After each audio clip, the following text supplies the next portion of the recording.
अस्सलाम वालेकुम, welcome to my YouTube channel. तो आज का जो हमारा टॉपिक है वो है मेजरमेंट ऑफ ब्लड प्रेशर। सबसे पहले इसकी इंट्रोडक्शन से देख लेते हैं कि ब्लड प्रेशर होता क्या है। ये वो प्रेशर है जो कि हमारा ब्लड हमारी आर्टरीज की वॉल्स में एक्सर्ट करता है।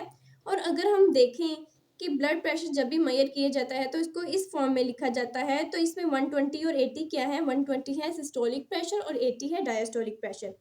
सिस्टोलिक प्रेशर क्या होता है, ये वो वाला प्रेशर है, मैक्सिमम प्रेशर जो कि हमारी आर्टरीज में प्रेजेंट होता है जब हमारा हार्ट कॉन्ट्रैक्ट कर रहा होता है। और डायस्टोलिक प्रेशर क्या है, ये वो मिनिमम प्रेशर है जो कि हमारी आर्टरीज में प्रेजेंट होता है जब हमारा हार्ट रिलैक्स कर रहा होता है।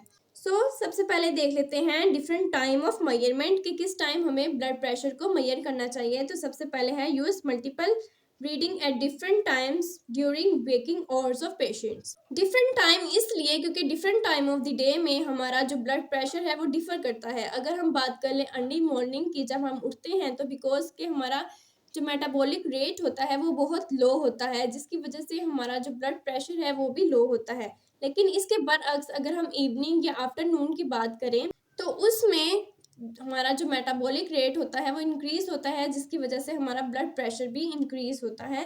तो डिफरेंट टाइम ऑफ डे में आप ब्लड प्रेशर चेक करें और फिर आप उससे अंदाज़ा कर सकते हैं कि एक पेशेंट जो है वो हाइपरटेंसिव है या नहीं है। नेक्स्ट है for patient taking anti hypertensive medication monitoring of blood pressure should be done after scheduled dose. अगर एक पेशेंट एंटी हाइपरटेंसिव मेडिकेशन ले रहा है तो अगर उस मेडिकेशन को चेक करना है तो आप उस मेडिकेशन की डोज के बाद ही अपना ब्लड प्रेशर चेक करें। लेकिन अगर वैसे ही एक पेशेंट की normally blood pressure without any medication check करना है कि वो कितना है, तो आप उसको बिफोर डोज चेक कर सकते हैं। नेक्स्ट है पेशेंट्स पोजीशन के पेशेंट का बीपी चेक करने के लिए उसको किस पोजीशन में रखना चाहिए। तो should be in sitting position. बहुत रिकमेंडेशन है ताकि हमारी जो पेशेंट है उसका एक्यूरेट बीपी चेक किया जा सके, बिकॉज वेरियस फैक्टर्स हैं like sitting and standing and taking meal, ये सब कुछ क्या करते हैं हमारे ब्लड प्रेशर को वेरिएट कर देते हैं। इसलिए आपके पेशेंट को सिटिंग पोजीशन में होना चाहिए और patient should seat after for 5 minute before measuring BP, और उसको 5 मिनट तक उस रेस्टिंग पोजीशन में, रिलैक्सिंग पोजीशन में रहना चाहिए और फिर उसका बीपी चेक करना चाहिए। In adultly supine and standing position can be use to detect posterior hypotension. Posterior hypotension क्या है, नॉर्मली अगर हम आम अल्फाज में इसको समझने की कोशिश करें तो अगर आप बैठे होते हैं और अचानक खड़े होने से जो आपको डिजीनेस फील होती है वो किसकी वजह से होती है, पोस्टीरियर हाइपोटेंशन की वजह से। अडल्टली पेशेंट्स में पोस्टीरियर हाइपोटेंशन को चेक करने के लिए, डिटेक्ट करने के लिए सुपाइन एंड स्टैंडिंग पोजीशन को भी रेकमेंड किया जाता है। तो नेक्स्ट है एक्यूरेट प्रेशर कफ साइज। अब कफ साइज क्या है, ये हमारे पीपी इंस्ट्रूमेंट का वो पार्ट है जो कि हमारे आर्म के अराउंड बांधा जाता है। तो इसका एक्यूरेट साइज जो है उसका होना बहुत ज़रूरी है, बिकॉज अगर एक कफ एक्यूरेट साइज में ना लिया जाए तो बीपी में वेरिएशन के चांसेस होते हैं। उसकी लेंथ कितनी होनी चाहिए, 80% of the circumference of the blood upper arm. अब सर्कमफेरेंस क्या है, हमारे पूरे सर्कल जो अपर आर्म का होता है उसकी अकॉर्डिंग 80% उसकी लेंथ होनी चाहिए और 40% उसकी विड्थ होनी चाहिए। नेक्स्ट अब आ जाते हैं एक्चुअल प्रोसीजर में, और प्रोसीजर में हम बात करेंगे टू टाइप या two methods of measuring blood pressure. एक है पल्पिटेशन मेथड एंड नेक्स्ट है ऑस्कुलेशन मेथड। सबसे पहले हम बात करेंगे पैल्पिटेशन मेथड की। तो उसके लिए क्या करना है, सबसे पहले हमने क्या करना है, locate the antecubital fossa and palpate the brachial artery. Antecubital fossa क्या है, जहाँ पे हमारी अपर आर्म और फोर आर्म का आर्टिकुलेट होता है, उसके अपर पार्ट को हम कहते हैं एंटीक्यूबोइडल फोसा, जहाँ पे वो अपर आर्म और फोर आर्म मिलती हैं।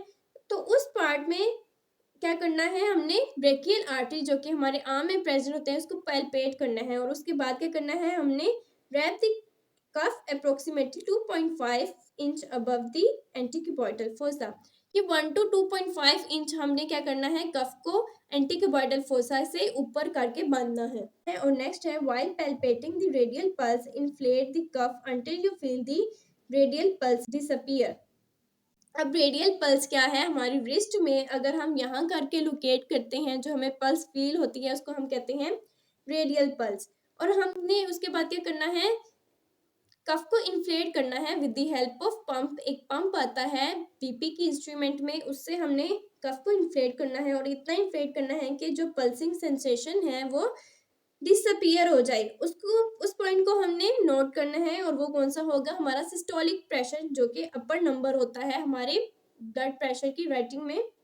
और फिर उसको क्विकली आपने डिफ्लेट करना है ताकि पेशेंट को ज़्यादा डिस्कम्फर्ट फील ना हो। और जैसे ही उसको क्विकली आप डिफ्लेट करेंगे और फिर जब वंस अगेन आपको फीलिंग होगी उस सेंसेशन की, तो वो वाला पॉइंट होगा हमारा डायस्टोलिक प्रेशर। सो हमने देख लिया पैल्पिटेशन मेथड को। नेक्स्ट हम देख रहे हैं ऑस्क्यूलेशन मेथड को। ऑस्क्यूलेशन मेथड, जैसे कि उसका नेम क्लियर कर रहा है, ऑस्क्यूलेशन मीन्स कि यहाँ पे आपको आप क्या सुनाई देंगी, sound. Place the stethoscope lightly over the brachial artery and inflate the cuff to a pressure 30 mm Hg greater than estimated systolic pressure। Normally कितना होता है, 120 तक होता है, तो आप उसके ऊपर 30 तक ले सकते हैं। आप उसका एस्टिमेट किस चीज से लगा सकते हैं, पेशेंट की एज से, कि एक एज तक कितना आपको अंदाजा है कि एक पेशेंट का ब्लड प्रेशर हो सकता है। तो उस एस्टिमेशन से 30 मिलीमीटर Hg आपने ज्यादा रखना है और इन्फ्लेट करना है कफ को। Deflate the cuff slowly. तो उसके बाद आपने क्या करना है, इन्फ्लेट करने के बाद उसको स्लोली डिफ्लेट करना है। स्लोली इसलिए क्योंकि यहाँ पे अब आपको सुनाई देंगी साउंड्स, और उन साउंड को सुनने के लिए आप आहिस्ता आहिस्ता उसको डिफ्लेट करेंगे। तो सबसे पहले आपको जो साउंड सुनाई देगी, जो पल्स फर्स्ट अपीयर होगी, वो कौन सी होगी, हमारे systolic pressure. Systolic pressure equals to pulse first here. So first जो पल्स सुनाई देगी जिस पॉइंट पे, वो हमारा होगा सिस्टोलिक प्रेशर। उस पॉइंट को नोट करना है और लिख लेना है। The disappearance of the sound estimate the diastolic pressure। So जैसे ही आप और स्लोली नीचे आएंगे, तो फिर जब वो साउंड डिसअपियर हो जाएगी, तो उस पॉइंट को हम नोट करेंगे और वो होगा हमारा डायस्टोलिक प्रेशर। फिर उसको प्रेशर को नोट करना है और लिख लेना है। तो इस तरह हमारे पैल्पिटेशन और ऑस्क्यूलेशन मेथड से आप अपने पेशेंट का ब्लड प्रेशर मेजर कर सकते हैं। नेक्स्ट है कुछ रिकमेंडेशंस, कुछ प्रिकॉशंस जो कि हमारी ब्लड प्रेशर के मेजरमेंट में हमें ध्यान में रखनी होती है। उसमें सबसे पहले है पेशेंट की relax position. Patient should be supported.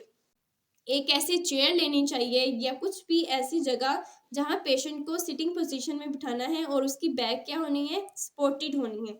Back supported होनी है, और अपर आर्म में जो कफ होगा वो किसके लेवल में होगा, हमारे हार्ट के लेवल पे होगा। और लेग्स अनक्रोस्ड होनी है, क्रोस्ड नहीं होनी, अनक्रोस्ड होनी है। और जो फीट होंगे वो फ्लैट होंगे फ्लोर में। सो ये एक कंफर्ट पोजीशन होगी जिसपे पेशेंट 5 मिनट तक बैठना है before blood pressure measurement. No tight clothing, because tight clothing की वजह से क्या होगा कि हमारी जो ब्रेकियल आर्टरी है वो प्रेस हो जाएगी, जिसकी वजह से हमारा ब्लड प्रेशर का एक्यूरेट मेजरमेंट नहीं होगी। और नेक्स्ट जो है नो टाइट क्लोथिंग, इसलिए भी क्योंकि accurate measurement of blood pressure के लिए आपकी जो आर्म है, अपर आर्म जो होती है, उसको नेकेड होना चाहिए। उसके लिए आपकी टाइट क्लोथिंग नहीं, लूज क्लोथिंग होनी चाहिए, ताकि जो आपकी स्लीव है वो ऊपर फोल्ड हो जाए और ब्लड प्रेशर चेक किया जा सके। Avoid caffeine, cigarettes and other stimulants. कुछ फैक्टर्स हैं जो ब्लड प्रेशर को इंक्रीज करते हैं। एक तो वैसे कुछ मेडिकेशंस हैं जो ब्लड प्रेशर को इंक्रीज करती हैं, जिसमें कैफीन आ जाता है और सिगरेट्स आ जाते हैं, और कुछ ऐसे स्टिमुलेंट्स आते हैं जो कि ब्लड प्रेशर को इंक्रीज करते हैं। उसके अलावा हमारा जो नॉर्मल मील भी होता है, उसके बाद भी because of high metabolic rate blood pressure के नॉर्मली तौर पे हाई होने के चांसेस होते हैं। सो ब्लड प्रेशर चेक करने से 30 मिनट पहले तक आपको नो स्टिमुलेंट और नो मील, और उसके बाद अगर आपने एक मील लिया भी है तो 30 मिनट वेट करें और फिर ब्लड प्रेशर चेक करवाएं। Empty your bladder before hand, और ब्लैडर भी एम्प्टी होना चाहिए, बिकॉज फुल ब्लैडर क्या करता है, ब्लड प्रेशर को चेंज कर सकता है। अब नेक्स्ट है टेबल, जिसमें normal, elevated, hypertension stage 1, stage 2 और हाइपरटेंसिव क्राइसिस को शो किया गया है कि किस पॉइंट में आप ये कह सकते हैं कि ये पेशेंट हाइपरटेंसिव है या नहीं है। सो नॉर्मल ब्लड प्रेशर कितना होता है अगर सिस्टोलिक प्रेशर जो कि अपर नंबर है वो हो लेस देन 120, लेकिन इतना भी लेस नहीं कि वो हाइपरटेंशन में चला जाए। नेक्स्ट है डायस्टोलिक जिसमें है less than 80 but above 60, because 60 में अगर चला जाए तो वो हाइपरटेंशन आ जाती है। सो नॉर्मल होगा less than 120 and less than 80।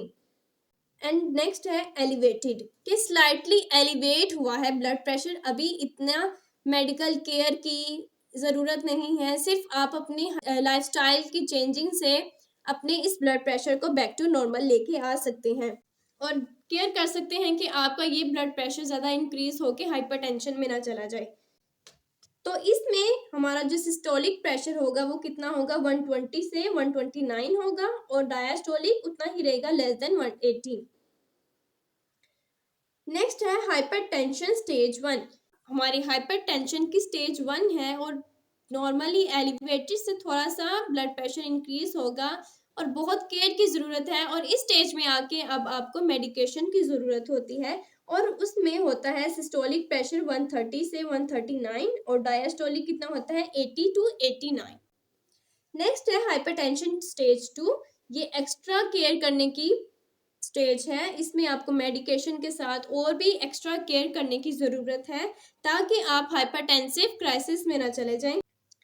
Hypertension stage 2 में क्या होता है, सिस्टोलिक प्रेशर कितना होता है 140 से भी ज़्यादा होता है और डायस्टोलिक प्रेशर 90 से हायर होता है, 90 से हायर लेकिन लेस देन 120 और यहाँ पे सिस्टोलिक 140 से हायर और लेस देन 180।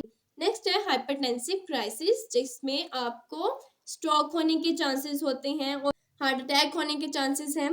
सो इस स्टेज में आपको हाईली हाईली हाईली केयर की ज़रूरत होती है।